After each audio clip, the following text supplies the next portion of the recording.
All right, India versus Pakistan, the big game, the money maker, the letdown. Not the showdown that we expected. It ended up being a one-sided game. India taking the easy win, the easy dub. We had a master class from the king himself, adding another jewel to his crown with 100 to savor. We're going to unpack the entire game right now. You're watching the In Between Overs podcast. I'm Taran. And I'm Ishan. All right, immediate thoughts, man. What did you think? Oh, man, I want to start with the same word I used last time, clinical. I think if you look at India's bowling, phenomenal. I think everyone really showed up, maybe except Shami's first over, five first wides. I don't know what that was about. But then India's batting, similar to the game previous to this one, clinical. And, nice to see Shubman Gill still in form and the King Kohli chasing 100. Did the clock rewind to 2012, 2013? Yeah, yeah. It felt like King Kohli was back to his prime with the chase, the king of the chase, as they say. Clinical performance from him with the bat. One of those finally an innings where there was no chances given to the opposition of getting him out. It was a flawless innings. He had all the shots in the book. It was a Kohli of old, flashback to old times. Great innings, fun to watch, and everyone was super happy. Even the way he got to his 100. We'll talk more about that later. Hardik didn't want to let that happen. It seemed like, but he got there eventually. Oh my God, the tension was palpable, because I think everyone, because also, to our followers, I mentioned last pod, I'm in India, so I was watching the entire match Yes. with my family. Before the match, all the rickshaw drivers were talking about it. Incredible atmosphere. First time experiencing that. But as I was stating, during Kohli's sort of like approach to the 90s, nervous 90s, and Pandya coming in and trying to whack sixes and fours, everyone was yelling at Pandya to get out. Everyone was saying, "Get Yeah. off strike." Yeah, it was pretty funny. It was pretty funny. But overall, the game, I felt, like I said in my intro, I felt like it was a bit of a letdown just from a Hmm. competitive standpoint. I felt like Pakistan, they just seemed a little clueless with their game plans throughout the game with the bat, with the ball. I know we'll impact that further. But just overall, just a very disappointing performance from them. You saw them rile up in the first few overs when Rohit Sharma got out. You could see the energy, and then within a few hours, the energy was gone. So it was a bit disappointing. Whereas India really brought it today, and you could see the vast difference between the two sides. Yeah, yeah, no, I know that we're going to go from start to finish of the match, but yeah, similar to your sentiment, it did seem like there was a lack of intent, a lack of energy on Pakistan's side, and it just seemed like India was more, up and about in the field. The morale was higher. It just seemed like they were ready to pounce, and I think that was a big difference in the game. Yeah, absolutely. So Pakistan won the toss. They chose to bat first. What are your thoughts on that? Because I didn't quite agree with that. I felt like they should have bowled first, given that they're playing on the Dubai wicket, the same, I believe it was the same wicket that India and Bangladesh played on. We saw what happened with Bangladesh, where they struggled a bit to get going, and pretty much that first couple hours set the tone for the rest of the batting innings for them. They couldn't really kick off at the end, and you could see a similar thing happen to Pakistan, where they lost a couple early wickets, and then they tried consolidating and building a platform, but it never really happened. And then you felt like when India were batting that it was a little easier to bat on. Now, is it the pitch or is it just the difference between the two batting teams? See, I think it's the latter, and I'll give my response two prong. Well, firstly, I do think it was the right choice to bat first. I think, the first reason I would give is more of the softer reason. I think it's a high pressure game. I think sometimes putting up runs in the front and then chasing a score in an ICC, I would consider this like a knockout game. Every game matters. I think there is a little more extra pressure on the chasing side, and so I do see like the strength in sort of batting first, and then secondly, when it comes to the pitch, I think there could have been, I would say, more for the spinners under the lights. I know that was some of the commentary on the Bangladesh and India match previously, but I think we just didn't see that because Pakistan didn't have those bowlers. Abrar did bowl well. Don't get us wrong, and he bowled really well. I know we'll talk about that later. But I think just say if India were to go back and win the toss, I could see India batting first and putting up a bigger score and cleaning up Pakistan with their spinners at the end. I see what you're saying. So you felt like if India batted first, they would probably make a 300 plus total and Pakistan would still be out of the game. Yeah, Yeah. it just felt like that kind of performance from Pakistan where whether they batted first or bowled first didn't really matter. It felt like they're destined to lose just from the way they showed up, some of the attitude on the field. It just was no planning in the batting, no real plans with the fielding and bowling effort either. Like they weren't willing to try something different. But again, we'll come back to that. So as the innings started for Pakistan, they lost a couple of early wickets. Pandya looked pretty good today overall with the ball. He got Babar Azam out, and you want to speak about that celebration? Oh my gosh, Pandya's attitude's incredible, and he brings it in every day. And I think so some people may call Babar Azam his bunny because this is not the first time he's gotten him out in a similar fashion. Ball Really? outside, yeah, bowling outside off, and he's going chasing for it. I think in I want to say it was the Asia Cup maybe where he got the inside edge off a fifth stump Mm. ball. This time got the outside edge. It just seems like Pandya, just has that mentality over Babur. But it did seem like he had something else on as well. Did you notice Pandya rocking something during the Yeah, game? the Rashad Millie. Oh my goodness. So for those Gerard, of how you much who are was not it? How much is that watch? Yeah, for those of you who are not aware of what a Rashad Mill is, it is a watch, and it's not just a watch. It is an extremely expensive watch. You could call it a jewelry piece because that thing is worth at least 500,000 Canadian, and Canadian because we're Canadian. But you can convert that to any currency of wherever country you're from. That is an expensive watch, and I've seen some reports online saying that it's probably close to 1 million. That is a statement, if any, with the orange strap matching the drip. Oh, I know. Basically wearing a house on his wrist, and at least he was able to bowl properly, and I know he got some runs at the end, so at least that wasn't weighing him down because I'm sure if he didn't perform well, the watch would have been called out for sure. On the bowling wrist too, if I'm not Yeah. mistaken. Oh, was it? Oh no way, that's crazy. I did not know that. Wasn't it? I'm pretty I sure it didn't. was on the bowling wrist. Hey, could be. Being Yeah, being Pandya, being Pandya, that I watched the 100% could replay. be. Yeah. All No, but right. on Well, that, but on that, but yeah. on that Babur wicket, I think Babur looked very well. I think he had five fours. He did look like he was settling in very well. But Pandya just got that wicket, and it just seemed like that blow really sort of put the pressure on Pakistan a little bit. Yeah, and I felt it didn't need to. It didn't need to. I felt like Pakistan uh, sort of decided to consolidate, and they had that partnership between Rizwan and Shakil, which Hmm. seemed to be building a good platform, but it felt like they were just going too slow. And when I looked at the score and I saw Rizwan getting out for 46, he ended up making from 77 balls. Like in today's day and age, to have a strike rate of 59.74 is criminal, absolute criminal. You're essentially saying you're essentially putting so much pressure on the lower order to score at, to make up for the strike rate that you failed to score at. That's pretty much what he did. And same with Sasha Keel. Yeah, he looked more aggressive and he looked more capable of scoring quickly than Rizwan. And as soon as Rizwan tried to score, he got out. And I think there was also a moment before he got out where he mistimed a shot and Harshid Rana dropped him. I don't know if Yes. you remember seeing that. Yeah. Yeah. So Yeah. Tough catch. yeah, Tough chance. tough catch, but still he got to it, so you count it Yeah. as a drop. Fair. So he already looked shaky, like he was going to get out. And it makes it worse when you play at that strike rate and then get out without upping the ante at all. And it felt like that period was way too conservative by Pakistan. They were playing cricket, or they were batting like it was the 90s. Like that's how you batted in the 90s. You don't bat like that in today's day and age of cricket. You need to go harder, especially against a batting lineup like what India has.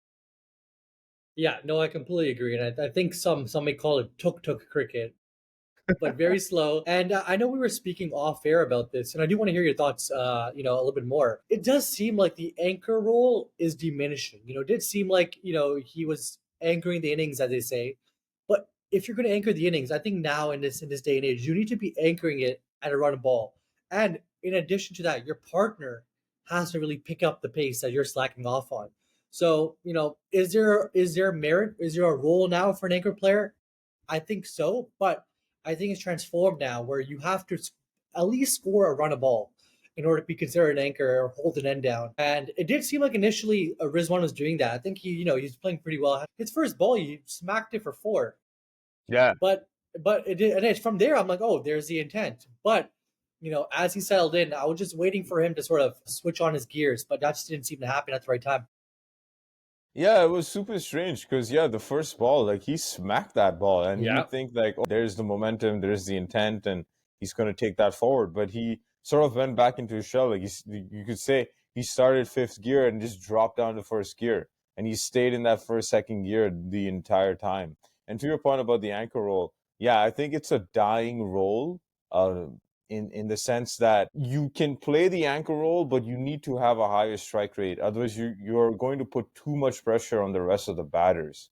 And I think with the way the other teams are approaching, where some teams don't have anchor roles. You look at England. You could say Joe Root plays the anchor role, but even when you watch him bat, he's playing with intent. Like he's not necessarily trying to stay there and bide his time. He's looking to score runs.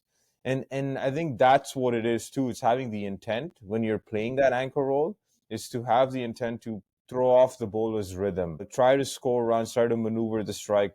You can't be just playing dot balls. And I think that's the shift in the anchor role, where the anchor role today, there's less dot balls that have being played than it used to be back in the day.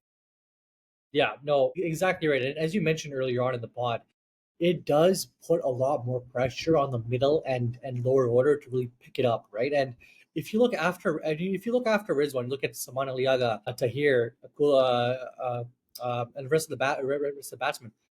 There was, I think, maybe one four out of six batsmen and maybe three sixes out of the rest. So not a lot of boundaries. And what does that show you? That shows you that there is a lack of intent, or they're not sure where to find the gaps from. So it does add a lot of pressure, and you saw that how the middle and lower order sort of trembled after Rizwan had gotten out. Yeah, yeah. And Wasim Akram on the post-match show that he does called Dressing Room, great show. He called out a stat where he said that Pakistan took 30 overs to score 10 boundaries versus India took 10 overs to score 10 boundaries. Like that's the game right there. Yep. Like, that just shows you the intent that India had versus Pakistan. So I think enough said on that point. Yeah. All No. right, No. I agree. let's talk about India's bowling. So, yes, no intent from the batting side, but the bowling team definitely has an impact on that. And India definitely made it tough for Pakistan to get out the blocks, to rotate the strike, to score boundaries, because their lengths were great, their lines were great, and they look great as a unit. It definitely helps that India has six bowlers. And when I say six bowlers, I'm talking six genuine bowlers. I classify Akshar, Jadeja, and Hardik. Yeah, they're all rounders, but they could play as out and out bowlers, and I think that's a massive advantage that India has. Yeah. No. I completely agree, and I think we'll obviously speak on Pakistan's bowling when we talk about India's batting. But I think a part of the key difference is, as you mentioned, having six bowlers, but also having three world class spinners. These are match winning spinners who you can argue. On I their would day, argue on their day. on I their would argue, day, win the game. yeah, they all can take key wickets, right? And if I do consider, some may not, but I think Kuldeep can play Test cricket. These are Test cricket playing spinners. They know length, they know line, they know when to flight the ball, when not to flight the ball. And you saw that. You saw how Kuldeep totally bamboozled everyone. You saw how Jadeja was going through his overs. It did honestly, and I don't mean this by any disrespect. It did seem like a game between men and boys. Yeah. Oh, that's full disrespect.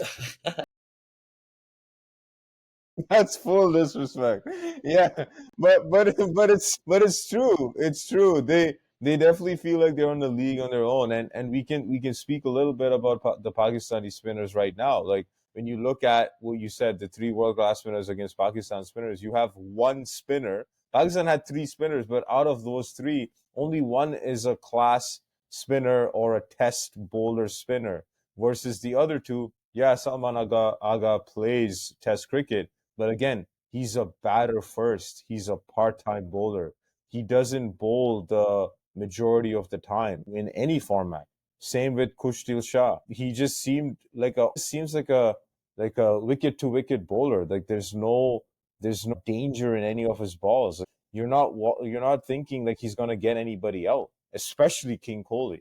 So yeah, I think that makes India the bowling unit really strong, having three world class spinners, and then having the ability to play Hardik Pandya as your third fast bowler Yeah. as a trusted seamer. Again, he's not a part time bowler. He could give you 10 overs. And to have the ability to play six bowlers where three of them can just bowl 20 to 25 out of their 30, and they don't even have to bowl the entire Yeah. 30. And they can if they're bowling well and one of the main bowlers are having a bad day. That gives India so much of an advantage. And you saw that today. Because if you look at today's bowling card versus the bowling card against Bangladesh, I'm pretty sure Jadeja bowled less overs today than he did against Bangladesh. And that's the advantage that Rohit has. No, exactly. And I think just to piggyback off your point, because I think you raised such a good point here of the ability for bowlers to come in, or the ability, especially for Pandya to come in. We saw that this match. Shami got was I don't know, he pulled something or if he was injured in the power play, so they had to take Shami out after his I think first or second over, and in came Pandya. Pandya was bowling in the power play, and he got Babar Azam out. So India's flexibility in that, it just speaks to what you just mentioned there. That's a key difference. Yeah, absolutely. So we get into India's innings to set a target of 241, which definitely felt unders going in there. You felt confident that India would chase that, especially because it was on the same wicket that they chased 220 odd against Bangladesh. So I felt pretty confident that the chase was going to be good. But at the same time, because of the match, the circumstances, you wanted more of a fight. You probably wanted some more competition in the first few overs, probably a few wickets falling down, seeing India then fight back from there. Wasn't the case. Had a glimpse of that. Rohit Sharma had a great start, and then Shaheen Shah got him out with a magnificent ball. Beautiful delivery, and I think that's what I guess a lot of Indian fans were looking for in the first over, right? Because you're always expecting that ball to have that late swing coming in, and That in swing, yeah. that in swing, right? And I think we really did miss that in the first five-ish overs. It just didn't seem like the bowling from Pakistan side was as lethal as it was maybe in the T20 World Cup a few years back, right? And when they were just very competitive against India. And kudos to Rohit Sharma and Shubman Gill to really go for the shots. You really saw the intent there from the opening batsman of really going for fours and sixes, and Shubman Gill and Rohit Sharma putting the fast bowlers under pressure, I think, is what they needed in the power play. Yeah, intent, right? You saw the difference, the massive difference of intent between India's openers and Pakistan's openers. And yeah, you could say Imam came off a flight and all this stuff. I don't care. You're playing a big game. You got to be ready and you play with intent. And you could see how much they miss Fakhar Zaman and Saim Ayub that Yes, would provide that explosiveness at the top. Now you contrast that with India, Rohit Sharma, explosives at the top, Shubman Gill with intent, and he had a great start by India. They were ahead of the run rate right away, right away. and they never looked back from there. Virat Kohli, Shubman stitched together a nice partnership, and then brilliant ball to get Shubman Gill out. Let's talk about that. Abrar Hamid was probably the only bowler on that Pakistan squad that looked threatening throughout the game, and he showed it with that delivery against Shubman Gill. I think down under they call it a Jaffer. Beautiful Yeah. delivery, right? I think it did pitch middle and leg stump, and then whoosh, top of off. Beautiful delivery, and Shumwin Gill did look a little bamboozled. But I was wondering, did you end up catching a Brar's little send off to Shumwin? Yeah, yeah, it's just so annoying. It's such a like petty send off. Like you could say Hardik's was petty too, but like that's Yeah, Hardik's persona. I don't know much about Abrar, but like that seemed a little childish. Yeah, no, no, I did see him. I think he was bowling in one of the Test series against England. And he did have that attitude, that little chip on his shoulder. I think Mm, he brought that in. I think he brought that in this game as well. You're way behind in the game. Shuman Gill literally has scored a beautiful 46. Goalie's looking as flawless as ever.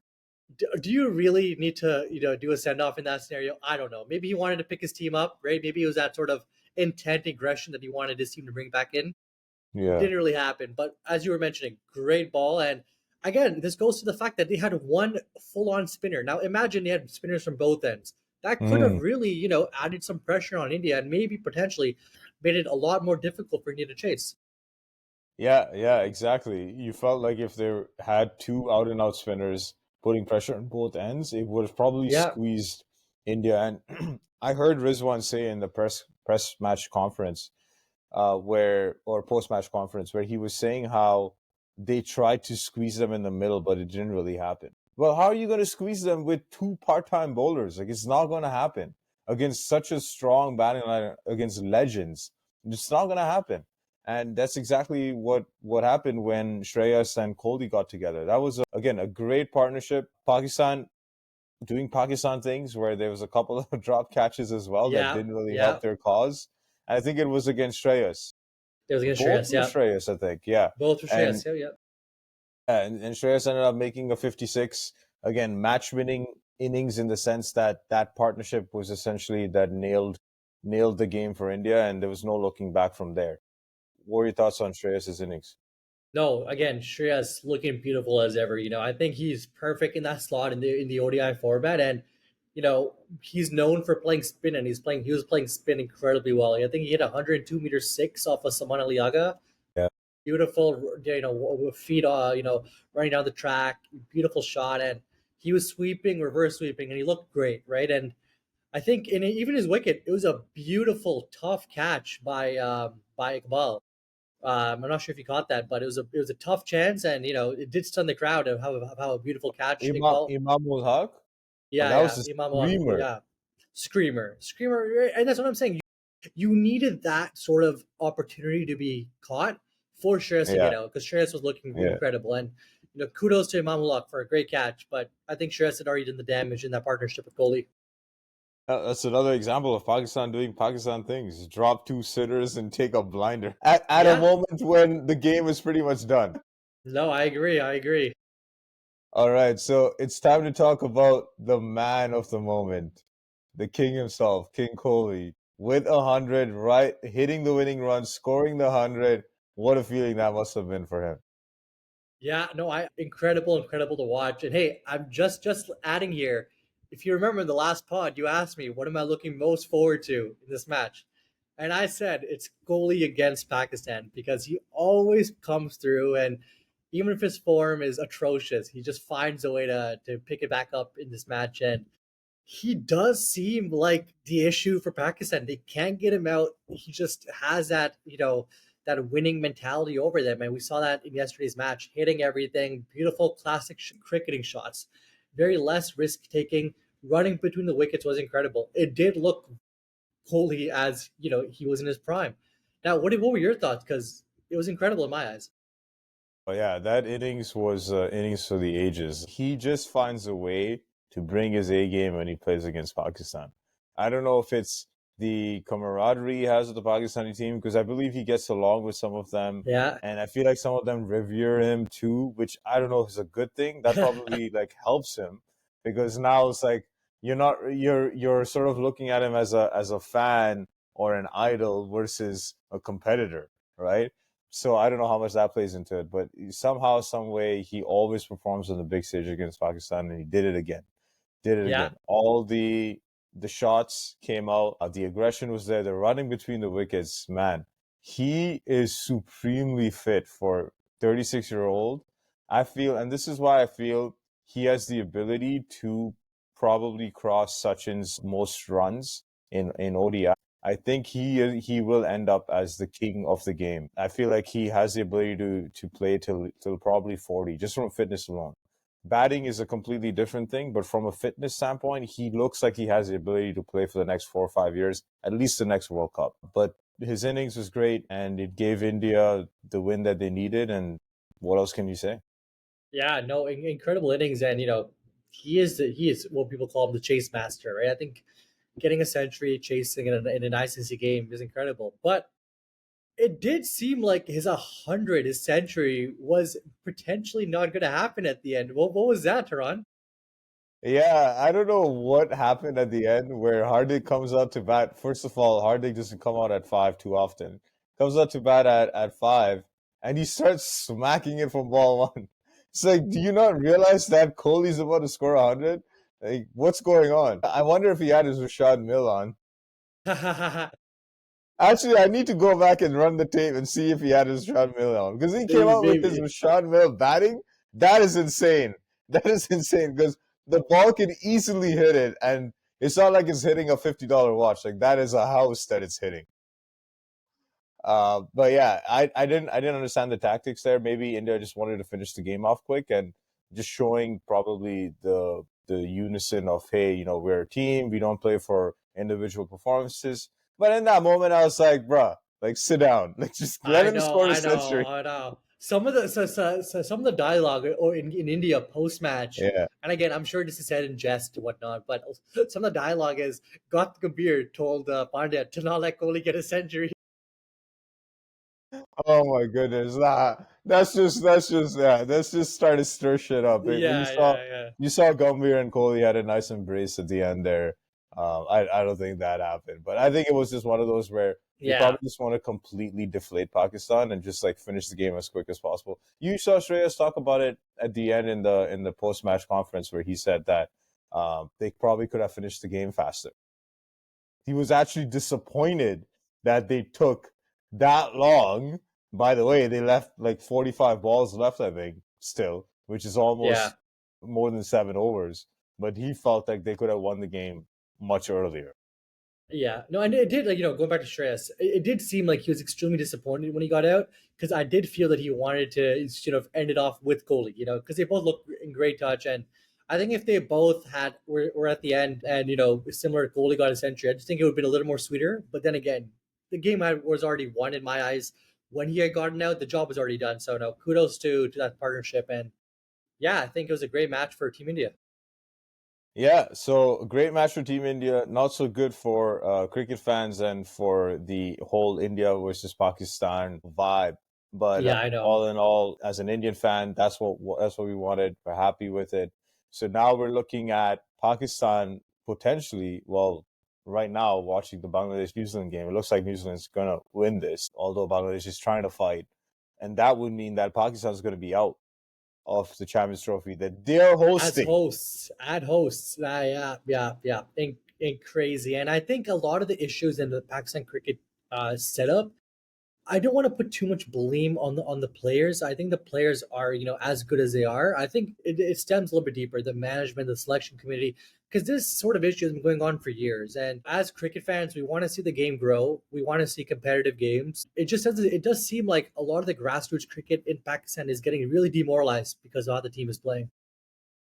Yeah, yeah. There's been talks about their domestic structure. Again, I don't understand it, but there's clearly problems in there because for some reason, all that gets stemmed to the top, or you could say from the top, it flows down back into the domestic cricket, and it just creates a vicious cycle of I agree. just putting out mediocre performances like what you saw, right? And it sucks for them, and it'll be hard for the nation to take this, but yeah, they're going to be watching the rest of the Champions Trophy without their team in it, which sucks. I know at But home. it is what it is. Yeah, at home. So India, on the other hand, is one leg in the semis. You could say both legs in the semis now, and they have a game against New Zealand, probably for who's going to take the group. Now, how do you see that game playing out? I think it's going to be a cracker of a game, but a week late. That's crazy. I think Yeah, India's going to wait a week, which is, I don't know if that's too much time for rest. I don't know, but yeah, a week does seem like a long time. But no, the match is going to be great, and I think both teams are in great form. I'm going to say a slight edge on India just because maybe subcontinent conditions may suit them a little better, and I think India's spinners are a little bit better than New Zealand's. But I think New Zealand is in great form, and They were great in the Tri Series against Pakistan. They're killing it in Pakistan right now. I think they're playing in Rawalpindi, as you mentioned earlier, and they played in Lahore before, so have experience on different tracks. And I think it's gonna be a great game, but I'm gonna give a slight edge to India. Yeah, yeah, I agree with that. I'm gonna go ahead and say this. You're hearing it here first. I think this is going to be the finals preview. Wow, I really? think That's a this is big going to be call. the finals preview. I know I said South Africa, You but I did. think it's going to be New Zealand. Just because when I look at New Zealand and I look at India, the strengths are similar. They also have very strong all rounders. India probably slightly better, more experienced, but New Zealand's are in form. Today's match, we're watching it live right now as part of this recording. Michael Bracewell, one of their spinning all rounders, took a 4 for. Mitchell Santner, proper all rounder. Glenn Phillips, proper all rounder. More on the batting side, but he gives you good overs, great in the field. And you have Rachin Ravindra, who's barely used as an all rounder. I Not to know. forget Daryl Mitchell, who's also a decent all rounder. So they have a lot of bases covered, just like India when it comes to bowling, where they have not even five, they have like 6 to 7 options of bowlers, right, to choose from. And so I feel they match up really well to India as well from that standpoint. You could say on the batting front that India has the edge, but when you look at Kane Williamson and Kohli, like fairly similar levels, Kohli Yeah. probably slightly above Williamson, but Williamson is still a great of the game, and so they cancel each other out. And then you're looking at the other players, and they somewhat cancel each other out. Phillips probably and Hardik Pandya are probably one of the top all rounders going right now. And then you have the openers in form, just like how India's openers are in form. So I think it's going to be a great game, and I think the winner of that game will probably be good for them because I have a strong feeling this is going to be the finals that we're looking at. No, that's a great call. That's a great shout. No, I think so. There's a great possibility in that. And, I also called South Africa, so we'll see how that other group plays out. No, I think it's going to be an incredible match. Do you expect any changes from India's side for some? We may see a change, although with the 1 week break, maybe not, because I was just thinking maybe Arshdeep for Shami, give him some rest, but he's already going to get a week's rest. Like if you can't recover in a week, then I don't know if you should even be Some in this bigger tournament. issues? Yeah, yeah. So I maybe a Chakravarti for Kuldeep swap, perhaps again. That's probably the only thing I'd see. Maybe give him I some can game see time, that. Yeah, right? yeah, yeah, Give him yeah, some yeah. game time maybe. And I feel like he against non-Asian teams, Yes, girl, I was I just going to feel say like that. is a Yeah, yeah, must. yeah. No, well, as we saw in the England series, right? He just Yeah. bamboozled the England squad, and maybe they're not used to seeing his mystery action. I know a lot of them have played in the IPL as well, so they've obviously crossed paths with Varun. But I think that's a great shout. I definitely could see Kuldeep potentially resting and Varun coming in for Kuldeep, but it's got the Gambir. He might bring in Washington Sundar as well. Yeah. So what's your slog sweep for this game, the India-New Zealand game coming up? I'm calling a Shuman Gill century. I think he's itching for one, and I think Shuman Gill is going to score a century against New Zealand. What about Oh, you don't yourself? want to save some runs for the semis? No, no, he's going to score them too. Don't worry. Watch my slog sweep. Okay, okay. Watch my slog sweep for those ones. But I'm saying he's gonna continue his right on form. What about you? Okay. So my prediction is New Zealand is going to win the game. New Wow, Zealand clip is that, going to clip win the that. game. Someone clip that. Someone clip that. So they've just been playing phenomenal cricket. I think the only edge that India has is that they are playing in Dubai, and New Zealand have been in Pakistan all this time. And kudos to the board for setting up a tri series before Yes. the Champions Trophy in Pakistan. They are the most prepared team right now. You could say South Africa too, but South Africa didn't have all their players. So not all their players played that tri series, so they don't all have the same amount of game time or practice in Pakistan as New Zealand team because they've all been there from the start of that tri series. You could tell that they're used to those conditions, and everyone seems to be in form on that team. So I feel like they are the team to beat right now, and I feel like they are going to beat India. Wow. Big shout, but fair shout, and that goes to show it's going to be a cracker of a game on Sunday for sure. Yeah, as I say that, watch them lose to Bangladesh. But anyways, it'll be a good game to cover, and we will be covering it, so you'll catch us on that one. That's it for today's game, the India-Pakistan game. That's it for the day's play. Don't forget to like and subscribe. That stuffs.